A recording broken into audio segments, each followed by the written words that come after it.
रुकनी assembly Tandur pilot Rohit Reddy ने रियासती BJP सदर बंडी संजय को चैलेंज किया है कि अगर वो हौसला रखते हैं तो कल सुबह 10 बजे भाग्य लक्ष्मी मंदिर में आए। उन्होंने कहा कि आइए कर्नाटक केस में बतौर गवाह हलफ लें, दम है तो संजय चैलेंज कबूल करें। रोहित रेड्डी ने कहा कि ईडी और सीबीआई के हमलों का हमें खौफ नहीं है और एमएलए रोहित रेड्डी ने आज सुबह भाग्य लक्ष्मी मंदिर का दौरा किया। इस मौके पर रोहित रेड्डी ने मीडिया से बात की और उन्होंने कहा कि चीफ मिनिस्टर केसीआर एक अजीम लीडर हैं जिन्होंने तेलंगाना के लिए तवील अरसे तक जद्दोजहद की और अलहदा रियासत हासिल की। उन्होंने कहा कि बीआरएस के साथ बीजेपी के दिल में ट्रेनें चल रही हैं।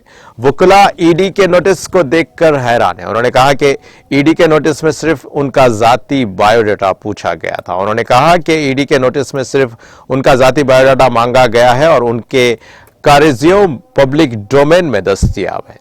क्या उसे नोटिस देना चाहिए? उनका कहना था कि उन्हें अदालतों पर एतमाद है, हम ईडी के नोटिस का मुकाबला करेंगे। रोहित रेड्डी ने झंडी दिखाते हुए कहा कि झूठे इल्जामात लगाना बीजेपी लीडर्स की आदत बन गई है।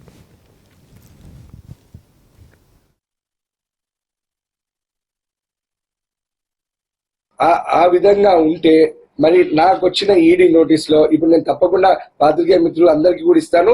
ఇక్కడ ఏ కేసు లేదు, ఏ క్రైమ్ నెంబర్ లేదు, ఏ సబ్జెక్టెడ్ క్రైమ్ లేదు, ఏ అలిగేషన్ లేదు, ఏ కంప్లైంట్ కూడా లేదు.